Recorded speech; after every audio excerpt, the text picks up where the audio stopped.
L'activité est plutôt tendance. L'agence de conseil en images aide les clients à développer une image plus positive.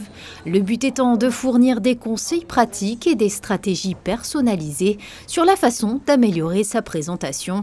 Mais le concept n'a rien à voir avec du relooking. Le relooking, c'est un changement bref. C'est une mise en lumière qui est temporaire et qui ne prend pas en compte la personnalité. Alors que le conseil en images, c'est plus ciblé sur la personnalité, sur le bien-être, pour gagner en confiance et se révéler.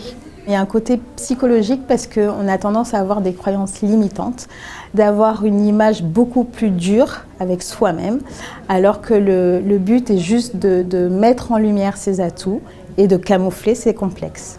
L'agence de conseil en images repose sur plusieurs facteurs. Cette dernière est capable de proposer des services qui répondent aux attentes des clients.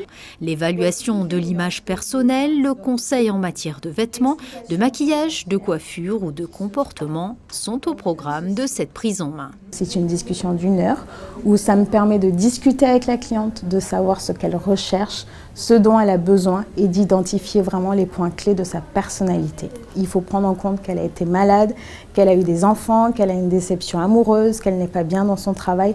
Identifier vraiment le problème. Une fois que c'est identifié, on passe par la phase de la colorimétrie. La colorimétrie qui justement a pour but de faire découvrir à la cliente la palette magique, c'est-à-dire celle qui va pouvoir révéler sa personnalité et mettre en lumière son visage. La deuxième partie, c'est l'étude morphologie, c'est-à-dire qu'il faut prendre en compte qu'on a 8 têtes sur notre corps, de la tête aux pieds.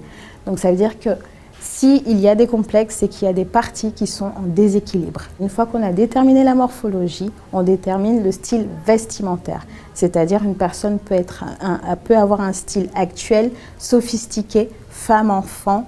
Voilà, il y en a plusieurs, donc il faut l'identifier. Une fois que c'est identifié, on fait un accompagnement shopping. Subtil Monaco, c'est aussi l'organisation d'intérieur, une prestation qui va bien au-delà d'un simple rangement de maison. Désencombrer son habitat, c'est vraisemblablement un changement de vie.